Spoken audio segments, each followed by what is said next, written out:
So recently I brought out a video that was discussing the concept of flipping, both in terms of what it is and all the different variants that there are of it and all of the different ways that you might want to be able to take part in flipping. And it got very positive feedback, but one thing that has come up repeatedly is people wanting to know what it is that I'm flipping and whether or not they could copy what I am doing. And that kind of led me to a bit of a predicament because I was unsure as to whether I wanted to share my operations with people based entirely off of the fact that in the past, when I've shared information with regards to my operations and what works for me, I've had a lot of people getting back to me saying that they've lost money based off of the fact that they copied me blindly, and either they didn't quite do it right, or maybe and more likely they aren't me and the situation of what works for them is different to what works for me. For example, I had a gentleman a while back who copied my operations, and my operations post every 2 hours, and he only posted once a day before he went to work, so a 2-hour post at not prime time that he did daily was not ideal for him. Now obviously his circumstances aren't ideal for making gold either, but he certainly could have done better than he did with the operations that I had. And as a result, I didn't really want to share any more operations. However, the actual items themselves, I feel, are something that I am more willing to show what it is that I buy and resell, as well as a few groups of items that I'm looking into. I haven't personally gone there yet, but I am thinking about. I will make it clear at any given point in this video when I'm discussing items as to whether or not it's something that I found particularly lucrative, something that's been iffy for me, or something that I haven't actually yet tried. But this video today is going to be about the different groups that I am currently either using or looking to use for my flipping purposes to make some gold in classic WoW.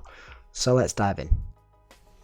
So this is my absolute bread and butter group. This is the one that I buy the most, sell the most, and make the most money off of.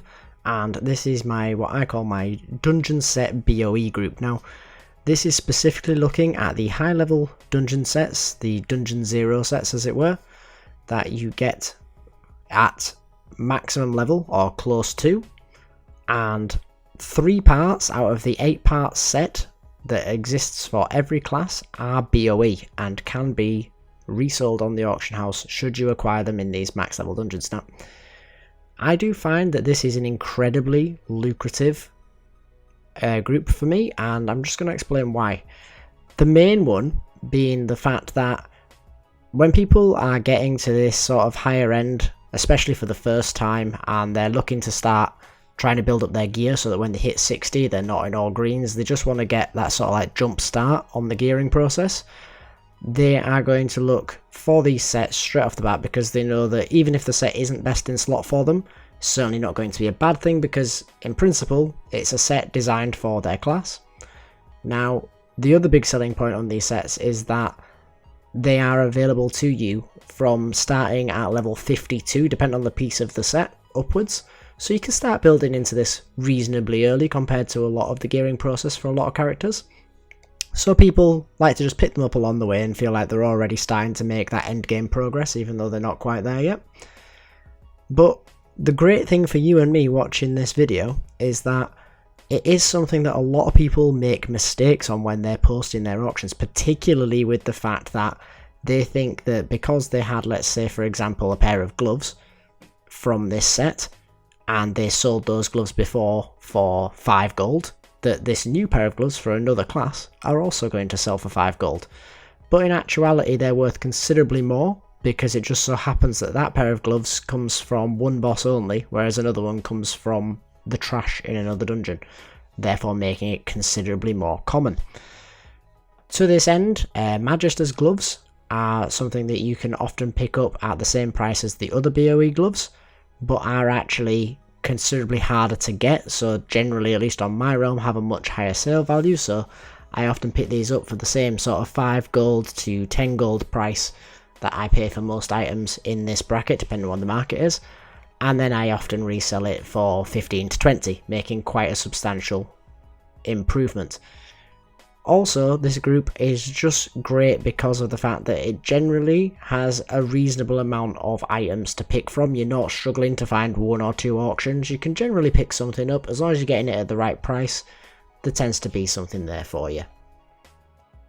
Now this second group is a little bit more experimental. I have been dabbling into it and I have made a little bit here and there, but for the most part so far I have just been making some purchases. Now this is because this is what, if you watch my previous video, I describe as a progressional event flip, and that is looking for these Twink items now that battlegrounds are around the corner, with a view to reselling them when the price goes up when the demand is higher. If you don't understand what I mean by all of that, I do highly recommend going back and watching my video on flipping.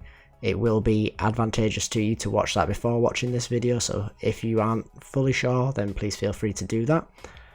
Now, with regards to these weapons, I am focusing entirely on the 10 to 19 bracket and weapons only, simply because I just don't want to diversify too broadly yet before I have got myself into a position where I know that there is a market there.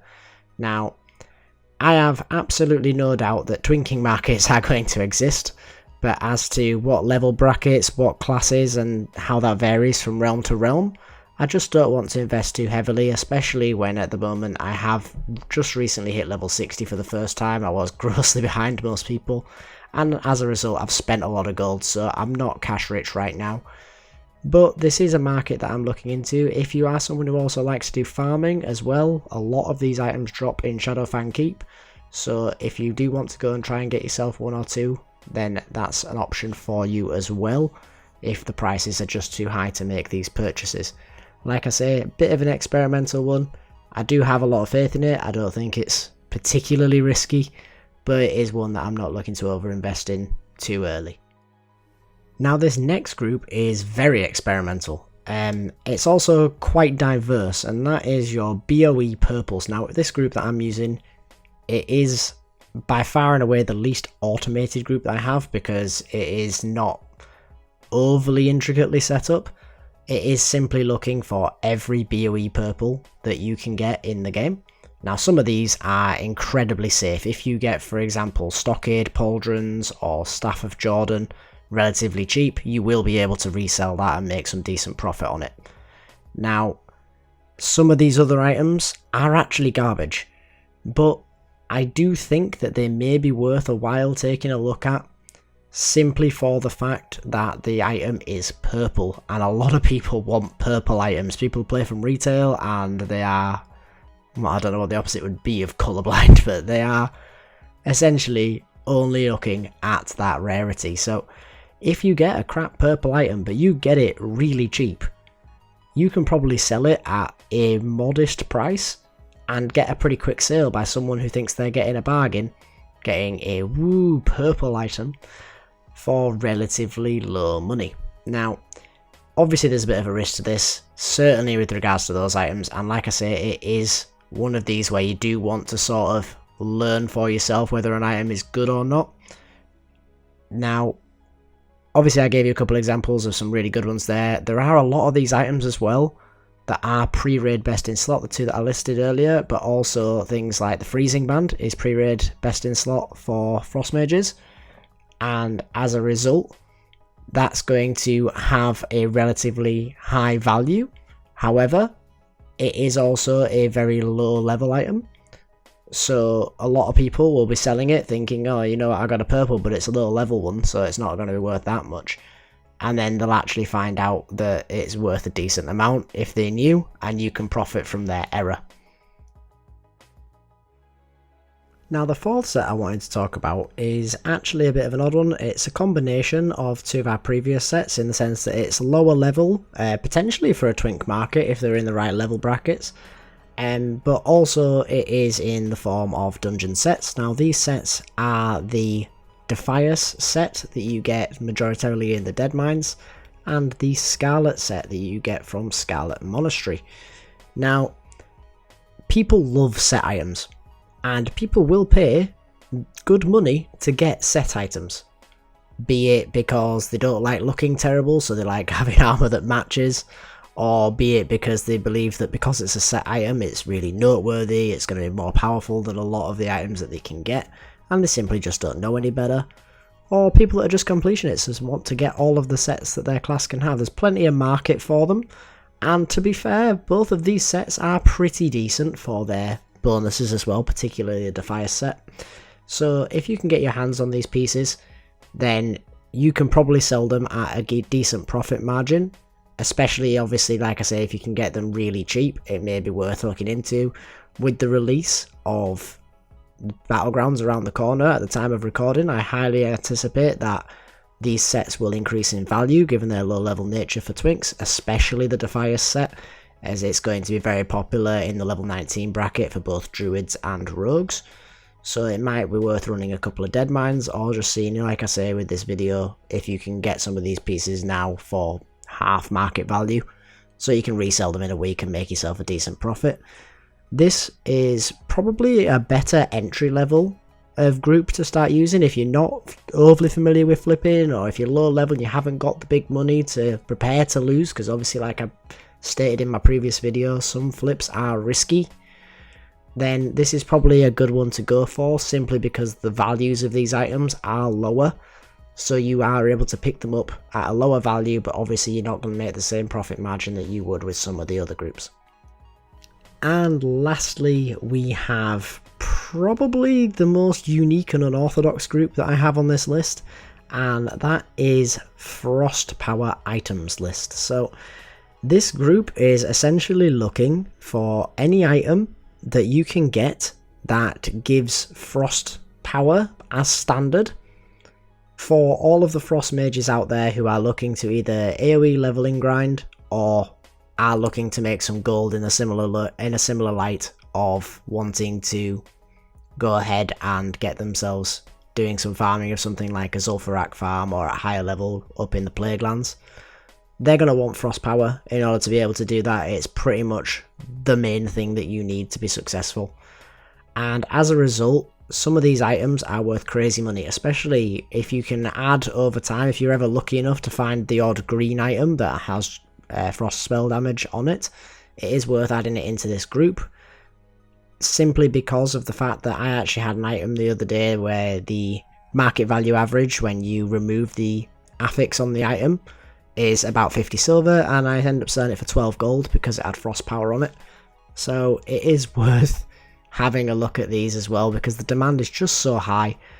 After Joker's new record for the time to hit level 60, then the rise in popularity of Frost Mages has been astronomical, so there's just such a market out there, and they are so specific in what they need that you can get decent money if you can get your hands on these items. Now, getting your hands on these items is probably harder than getting a hold of some of the items in the other groups, simply because there aren't a great many of them. They're spread out across a lot of level brackets, and they are just random chance for the most part, so there's less people going to have them, less people selling them at low prices for you to be able to get your hands on. And also, because of a lot of people knowing the value of these items, getting your hands on cheap ones is quite challenging. I am willing to say that it's probably going to be a pretty safe bet to be able to sell these. However, getting your hands on them in the first place at a decent price is potentially challenging, so do make sure you're not overpaying for these items before you go ahead and get them. But once you've got your hands on them, getting yourself a decent profit should be pretty simple. But yeah, that's going to about do it for this video, guys. Those are the 5 groups of items that I am currently using for doing my flips. I have sort of done them in the order in which I have experience in their capacities to be used, for at least from my own personal perspective, for making gold. I've definitely made the majority of my gold with those high level dungeon sets. Pretty much a steady sort of 20 gold a day profit that I'm making there, which, given it takes me practically no effort and I'm not investing a great deal, I've only ever got about 10 items at any one time, I'd say that's the absolute winner. But I certainly have made a profit off of the Scarlet and Defias items as well, and I have made a modest profit off of the Twink weapons also, and I'm experimenting with the other two. So if you're interested in the groups that I'm using, there they are for you. and I do hope that you find this video useful. I am going to put the groupings down in the description below for these items if you do want to be able to get these groups pasted into your TSM for yourself. Otherwise, obviously feel free to make the groups for yourselves if you want to make some slight changes. If you are unsure of the best way to do that, I do discuss TSM's group maker in my previous video, so do go check that out if you haven't already. But for today's video guys, that's going to about do it. I do hope you enjoyed the video. If you did, please do like the video, feel free to ask me any questions down below, and if you want to be kept up to date with the next video that talks about flipping and all the various ways that I can make money in classic WoW that you can copy too, then please do consider subscribing to the channel. But for now guys, that's about it, and I hope to see you in the next one. Later.